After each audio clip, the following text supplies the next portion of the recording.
Last time.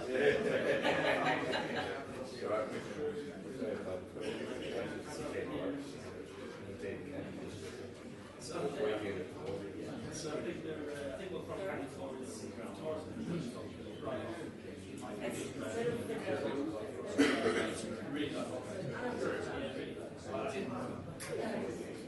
well, yeah, probably some people get out without really get on. So we'll call it things like right now.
Yes, automatically signed up to it with you.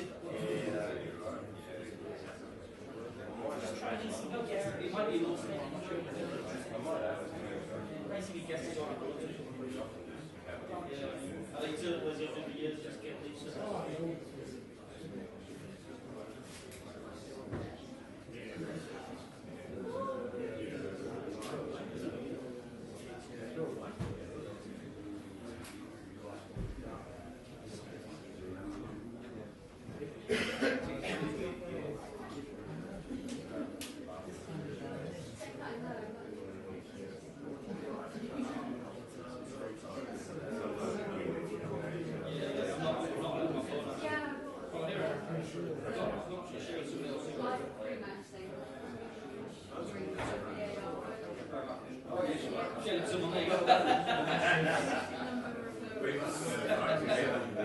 Somewhere down the road.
I wouldn't be able to draw that.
And they simplify it by complicating it. That's the stupid thing.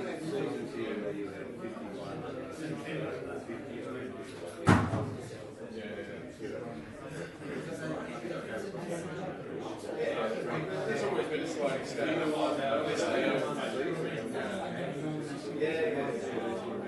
So there used to be 3 of those. Cricket's just a stupid thing. Cross the ball.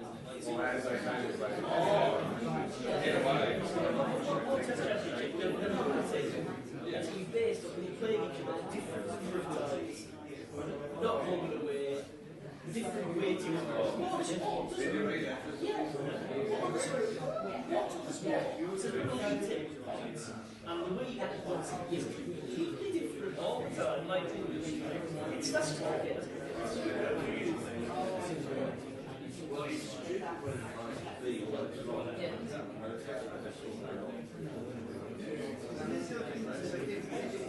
Yeah. somehow works as a sort of gateway. So that you do these things. The thing you look at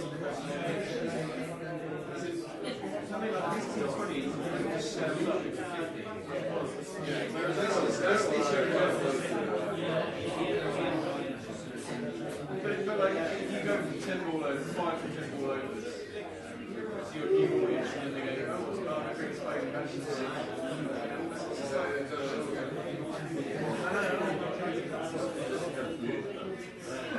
it's good for a Aussie coach.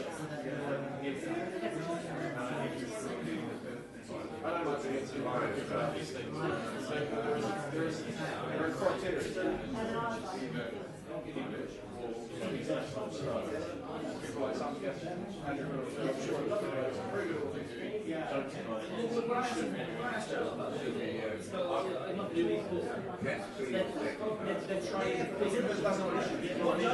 They're trying to sprinkle a bit of style and stuff. So, has got one of those people.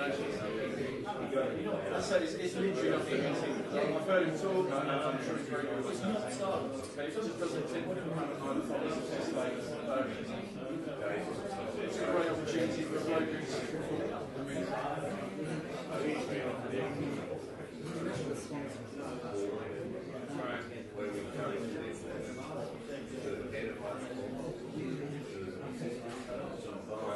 Why has he turned it all down?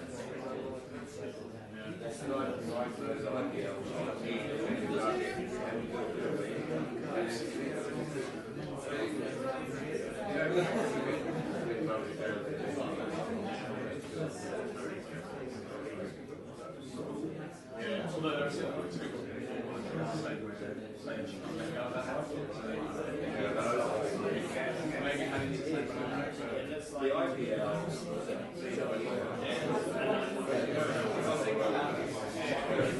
Pick up two of those two it's like 250 nights away from you.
Yeah, well, I don't think that's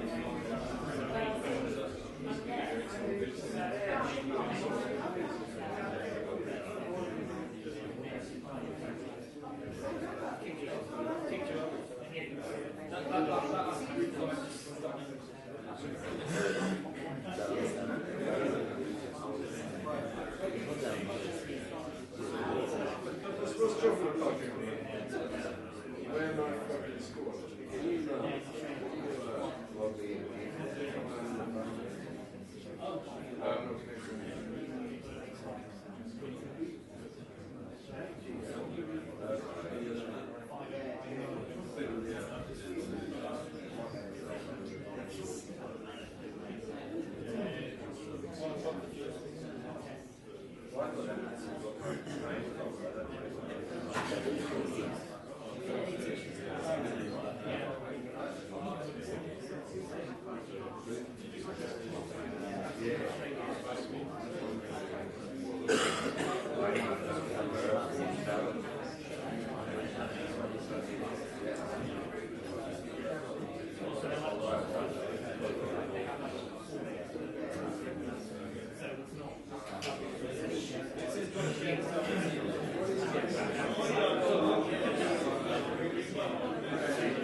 I mean, yeah, so the comparison could make that.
Ready to go at the back? Cameras, yeah? All good?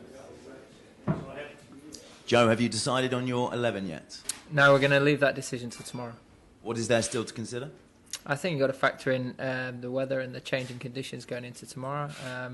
Still not sure how that pitch is going to look tomorrow as well, so we've got to factor that all in, see what it looks like in the morning. Are you considering playing Jofra Archer and Sam Curran, so you have 5 seamers?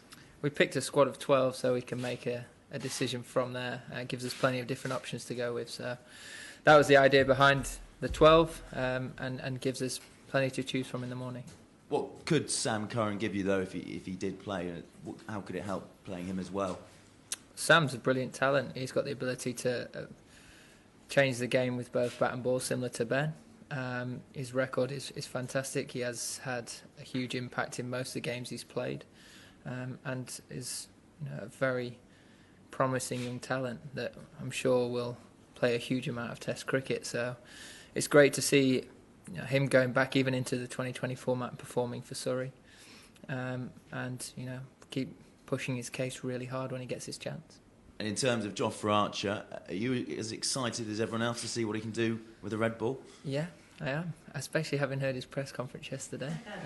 He's certainly very confident, and that's great to see in a young guy, as he should be off the back of a brilliant World Cup. And as he's made very clear, it's his preferred format, red ball. So again, very excited to see him at the start of a journey. Does it matter that he's only played one red ball game in 11 months and there's all this pressure on him? Are you concerned at all about that? No.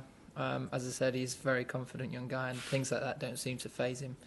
I think he's proven that throughout the World Cup, coming in and dealing with being a part of that squad right at the last minute and all the pressures that held. He doesn't seem to. He doesn't want to shy away from stuff like that. So I think if anything, it'll motivate him. When he gets his chance, he'll be desperate to prove to everyone how good he says he is.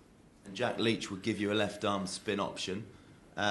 Could he be the key to getting Steve Smith out? Or that's talked about as a potential weakness, isn't it? Look, I think Steve's got to start again this week, as do everyone else.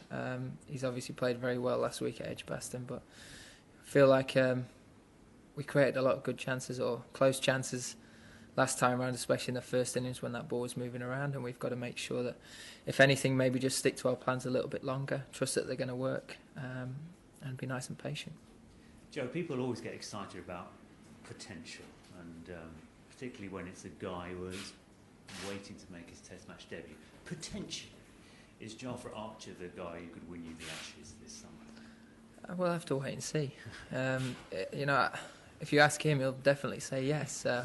That's what you want. Young guys coming in full of confidence and belief in their own ability, and someone that's definitely not going to shy away from any challenge. So, it's great to have characters like that in the dressing room. It feeds off the rest of the guys as well, and it's a great position for him to start in. And you have had something of a break, Joe, which is such a rarity this summer of all summers. With that in mind, do you expect whoever plays there to be a general sense of intensity which you bring to this match? Yeah, I think made the most of getting away, spending some time with families, and having some downtime, and then some guys came in on Sunday, did a bit of extra stuff, and then we've trained very well. We've made the most of difficult conditions yesterday, in and outside, and went through our stuff today pretty well as well. So everyone's very excited about this opportunity, and fully confident that we can go 1-1 in the series. And just a final thought about the weather. I mean, we can't predict it, but it looks like there will be certain sessions lost to it. Does that change your mentality now? Are you almost planning for a 3.5-day Test match or a 4-day Test match? No, you've got to keep an open mind. Test cricket's all about adapting anyway. So I'm sure that if the weather throws up some surprises or has a big say in things, we'll have to make sure we manage that well as well. Okay, take some more questions.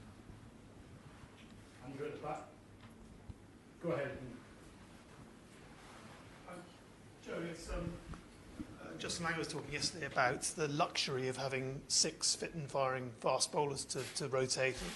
James Patterson's missing out this time. I mean, obviously, Ollie Stone's injured, Mark Wood's injured, Jimmy's injured. I mean, 4 tests in 5 weeks is a big ask. How confident are you can manage your resources to make sure that you compete right to the end? Yeah, I mean, I think a big responsibility comes on the players, making sure that they look after themselves and keep themselves as fit as possible throughout the rest of this campaign. I think there are certain things which you can't control, and sometimes you get thrown bad hand and you have to deal with it. And I think we've responded well to that in the past when it's happened, and we've got to make sure that we do exactly the same this time. But we've got some very talented players and bowlers, especially in this group, that are fully capable of taking 20 wickets this week. Go ahead, yeah. Joe, Justin Lang said he's a bit curious about what Jofra Archer could do with a red ball. So for him, the Australian cricket team, all the fans here and back at home, can you tell us what it's like facing a Jofra Archer red ball and those bounces, of which you may get a few more of in the Test series? Yeah, it's not always pleasant, but it's very, very exciting to stand at slip too. He's a very skillful young guy. He can swing the ball both ways. He's got, as you say, a good bouncer and bowls at good pace consistently. So I'm sure he'll cause problems on most surfaces, and hopefully he can exploit this one this time round. Julie. Joe, you were quite critical of the pitch here for the Ireland game. What are you expecting from it this week? I'm expecting it to be better. But we've had some good Test matches here in the past, and not going to get it right all the time. Then there's quite extreme conditions in terms of the weather. There's a lot of sun and extra heat, which you don't normally expect even in an English summer. So they had their own challenges. I'm sure they've worked extremely hard to prepare a brilliant wicket this time round. And hopefully there's a bit there for everyone. John, and then Rory. Joe, you've spoken about the need or the having sort of downtime since the last match, but how difficult is it striking the right balance? Because some of the guys haven't got to run really against the red ball, and getting that kind of red ball practice in, but also kind of resting and recuperating still in the light of the the demanding schedule you've had over the last few months. Yeah, it's always you're always trying to find that balance in international cricket, the schedule in the way it is. I think naturally guys have to find what works for them. But it's not a problem if you win. It's only a problem if you lose. And unfortunately, that's how it turned out in that first Test match. And we've got to make sure that we just respond well this week, and we make sure we win this game, and it's not an issue. Also, you mentioned about sticking to your plans against Smith. I mean, were you maybe a bit impatient in the first Test? I think later on in the game, we're in the second innings. I think we tried to chase things a little bit, tried to make maybe slightly too aggressive early on to him, let him get in, which a natural thing to do when you're a bowler down, and you're taking 2 early wickets and you're trying to make the most of a lead. And then we never really managed to build any pressure throughout the rest of that innings. So I think we'll go about things slightly differently. I think we had some really good plans and we put him under pressure, especially in the first innings. First 25 runs took him a long time to get. He really made a big impact once he tried to farm the strike. Siddle came out there and stuff. So that's more when he started to really hurt us. But I think it showed that we're doing the right things. We just need to do them for longer. Do you think the pace and firepower of Archer could unsettle him? Could potentially. Yeah, very hopeful. Is that a tactic that you'll look to use? Go hard and short, fast. I think you try and use your whole armoury in different ways and make sure that their best balls are going to be good enough. I'm fully confident that the whole bowling group have got everything it takes to get every single one of their players out. It's just making sure that you're challenging their defence for long enough and making sure that they're making more mistakes than you are. Rory and then Robert at the back of the room. Joe, you had Simon Harmer in yesterday, sort of bowling at you. I guess that was a sort of a straight up practice for Nathan Lyon. Was that helpful in terms of sort of clarifying your plans against Lyon in particular? Yeah, I think it's always good to get opportunities. Someone who's had great success in county cricket in recent years, him to offer up his time and help us prepare was brilliant. A very good gesture from him and from Essex. And you want to try and test yourself as much as you can in practice, and he certainly helped us do that. And just have you spoken to personally as captain to Moeen, and would you expect to see him again in this series or not necessarily? Yeah, I've spent a good while chatting to Mo, making sure he understood where he's at, or where we were at in terms of getting him back to his best, and feel like going and playing some county cricket, performing well for Worcester. As he proved last summer, coming into that India series and having a massive influence on it, and there's no reason why he can't go back and do the same again and try and force his way back into the squad. He's been a big part of English cricket. He's done some fantastic things in Test shirt, and it's certainly not the last we'll see of him. He's a fine cricketer. He's a great man. Gives so much to this team, and I'm sure that it won't be long until you see him back involved. Robert at the back. Were you surprised to see James Patterson let out of there alone? Are you happy enough to be facing him here? Well, I was and I wasn't. They bring that. I suppose the squad of bowlers they have, you're looking for over the course of a 5-match series. They are going to chop and change things over, try and find different formulas for different surfaces and conditions. And I'm not surprised that they've gone with those two added to the squad for Lords. So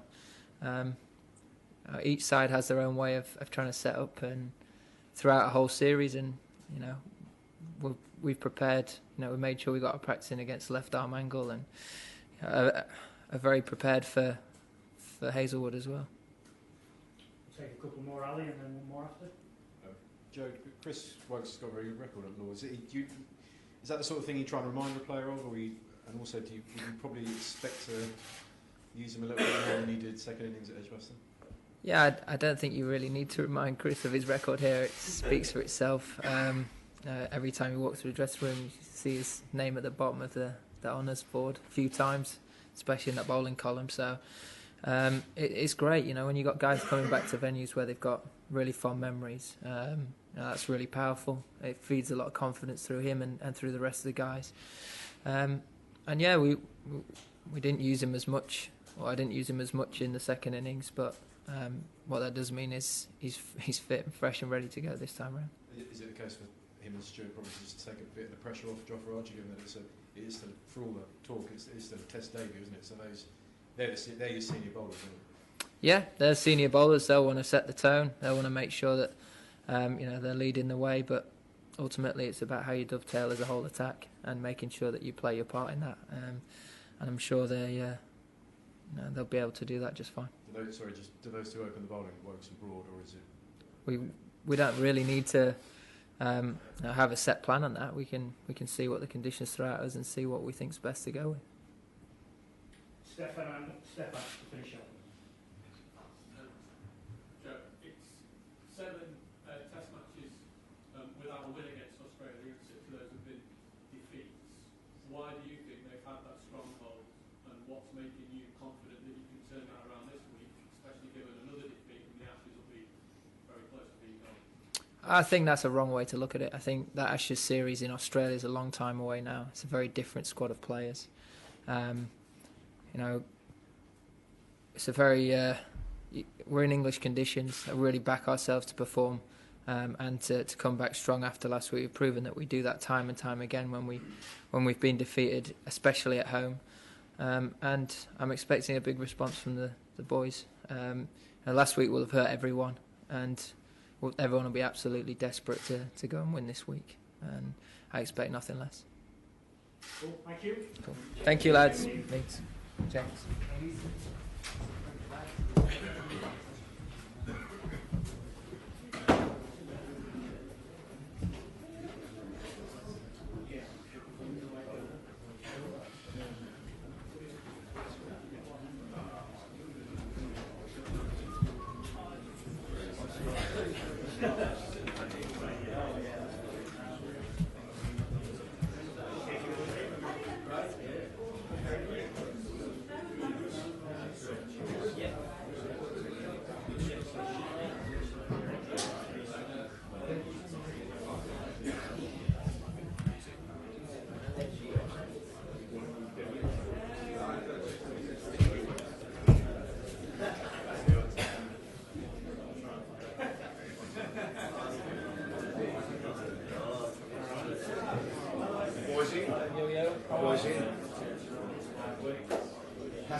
Long one?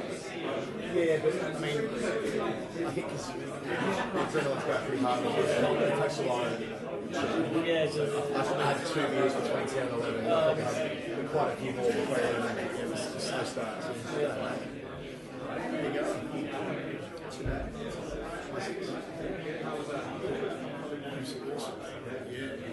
it was very open, very different to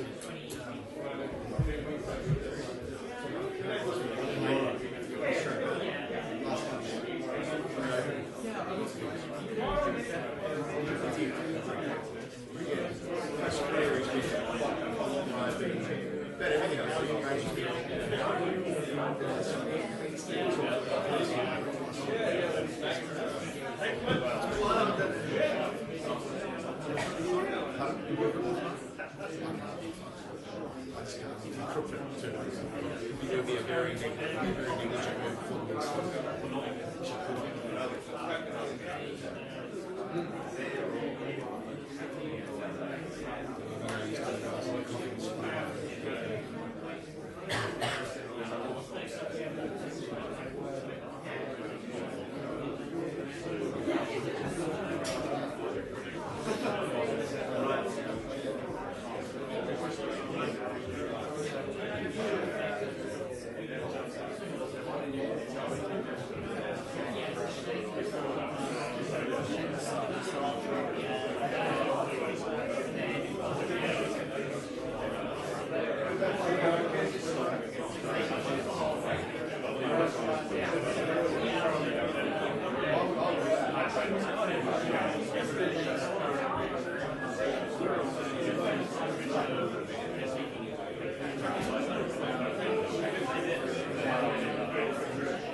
Cook's voice was more boring.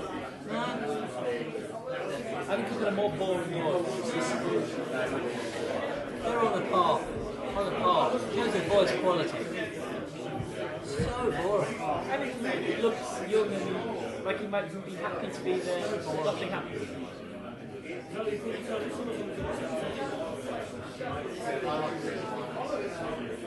I'd be better. Put me there. I'd be better. You might struggle with that part of the job, you know? No, I'm not casting aspersions, but it's not easy done. Do as I say, not as I do.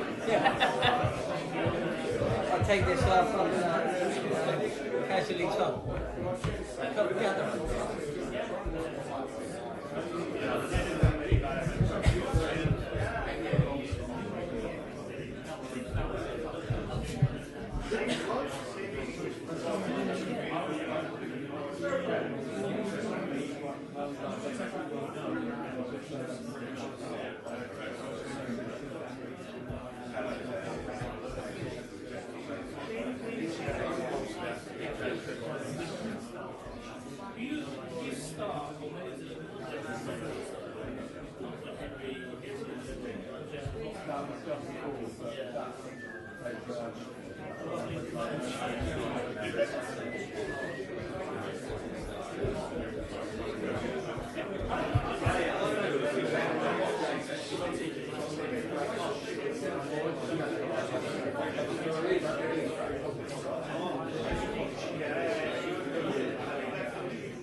Yes, good. How were they? Very well.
see that, John Moyne taking a break from cricket? How long for?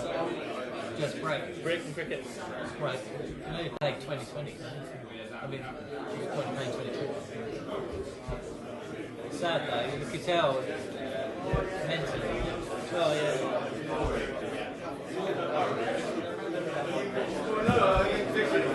We've sent him on the wire, yeah. I didn't write it. Somebody else there. What? About 5 minutes ago. Did we send you it? Saying that didn't come through before. What's that? Saying it didn't come through before. I know, but although the courts are going to work. You know, like, where does it come from? Worcester. Do you mind forwarding it to me? Yeah.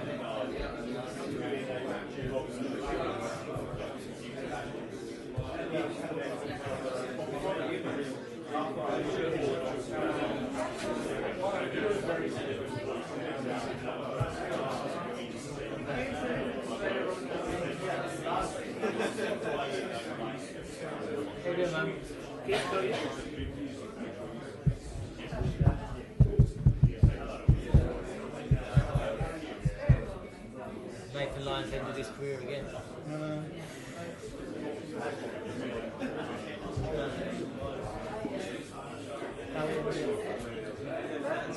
It's all got tits up to some The Guardian.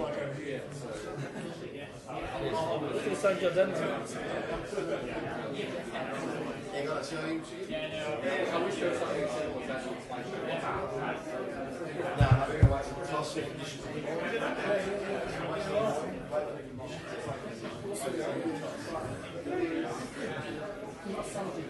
Okay, guys.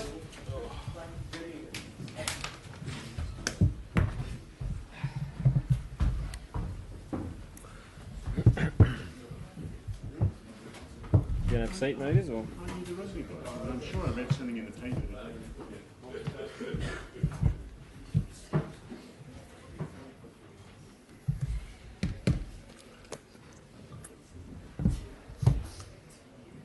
I don't know if that's gonna work.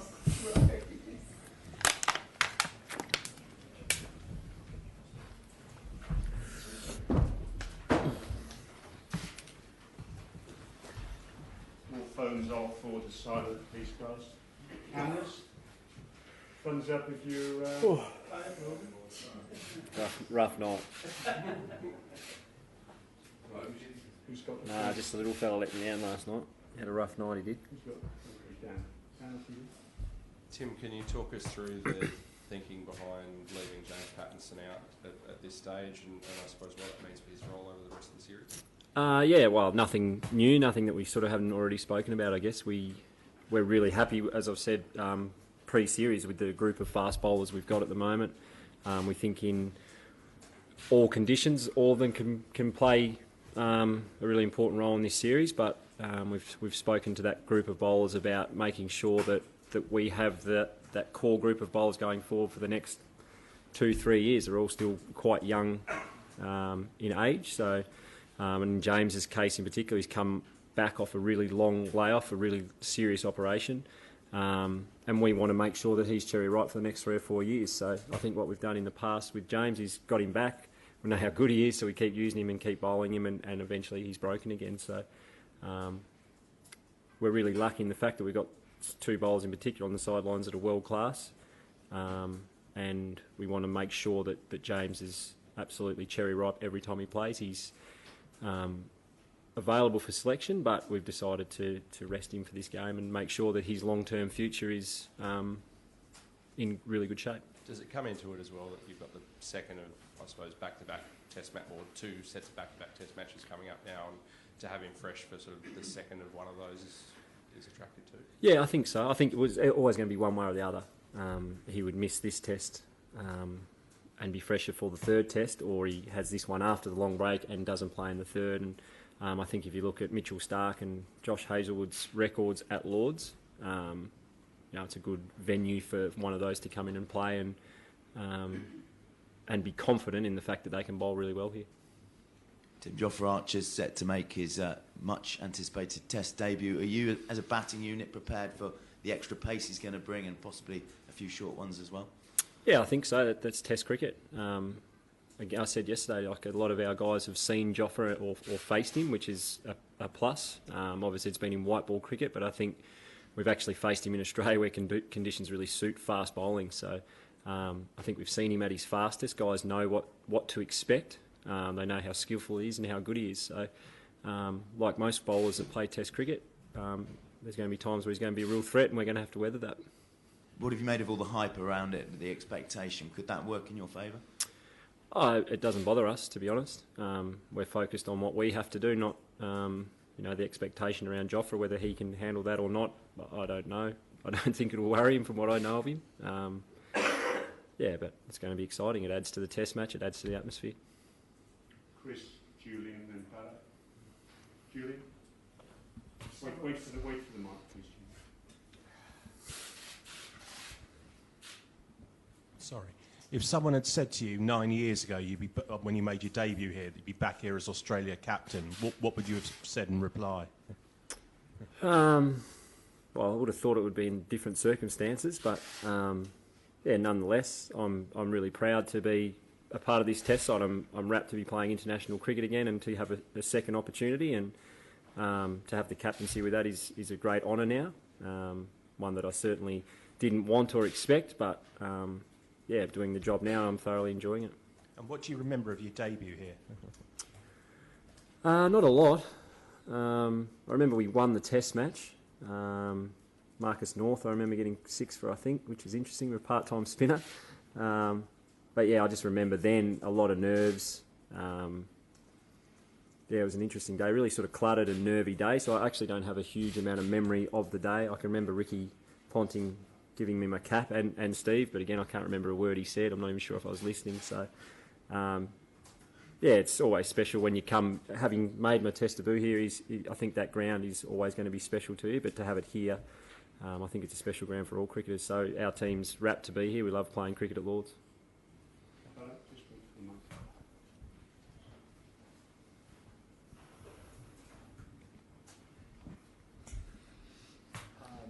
Tim, Justin's spoken a lot about 2004 Tour of India almost being a blueprint for how you guys are going about your business here. Have you guys actually sat and discussed that series, and do you remember watching it at all? I remember watching it. Not all that much, but we've spoken about how we want to play our cricket. We've spoken about teams in the past that we want to try and emulate. I'm sure every team around the world is the same. You speak about a style or a brand of cricket that you want to play. We're no different.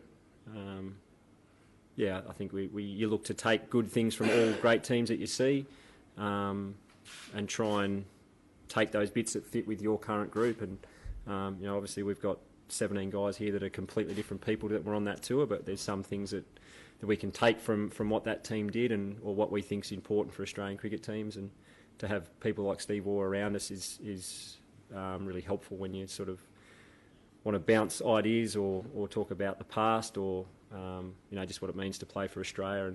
And that's something that this group is really conscious of, that we're always really respectful of people that have come before us, and we want to leave the Australian cricket team in a better place than when we came into it. So our history and our past is really important to us. And just like you've spoken a lot about using these fast bowlers based on conditions, but do you also have combinations in mind? Like, for example, Siddle and Hazelwood, they play similar roles. Is there a possibility of them playing together, or do you always want that attacking bowler like a Stark or a Pattinson there? No, we could certainly play Josh and Peter together tomorrow. We haven't decided that yet, but obviously Mitchell is seen as more of a strike weapon. But he's been working really hard as well on his control. So, there's not set combinations. We sort of come in the morning and have a look and go with a bit of a gut feel. And I said yesterday, we're not always going to get it right, but you try and make the best possible decision that you can when you have a look at the conditions that you're faced with. Tim, just wonder, in terms of Mitch Stark and Josh Hazelwood as a captain, have you noticed how eager they are to get going? I guess they're two guys who haven't been told that many times in their career that they're not be required when they're fit and available. Yeah, no, they are. They're certainly. I think they're both, world-class bowlers. And when you leave guys like that out, particularly two of them at a time, you can see what sort of people they are, and we've been really impressed with both of them. We've had Josh Hazelwood on the A tour the whole time, sort of priming himself to play for the first test, and then when he missed out, obviously they were both disappointed, but they're really both excellent team men, and it's always nice from a captaincy and leadership point of view when you've got two senior players like that that are world class left out. They cop it on the chin and run drinks and train their backsides off in lunch hours and tea breaks, and sets a really good example for the rest of our team. So we're absolutely wrapped with the way they've gone about it, and whichever one of those two we unleash tomorrow, they're certainly ready to go. Tim, there's a lot of chat before the series about England's sort of vulnerability possibly being at the top of the order, but what we saw at Edgbaston is possibly in the middle order, you sort of got one over them in both innings, particularly sort of two players, Butler and Bairstow, who've been playing in the World Cup and have had a long summer. Is that something you've spoken about since then? Have you sort of tactics to try and keep those guys down now that you've had early success against them? Oh, obviously we want to keep all their batsmen down, but we certainly haven't spoken about any of their batsmen being a weakness, particularly their middle order. We think their middle order is as dangerous as any around international cricket. When you've got Butler, Stokes and Bairstow, we've seen how devastating they can be. So it was great to keep them quiet in the first test, but we know that it's a long series, and Test cricket being Test cricket, they're going to have their day eventually. But we've got some plans in place for all of them, and if we execute well, then we're half a chance. Any more? Thank you very much. Thank you.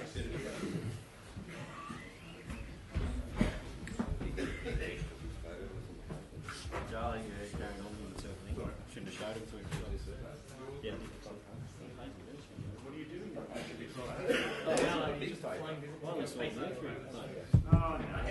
It's to coincide with the Lord's test, man.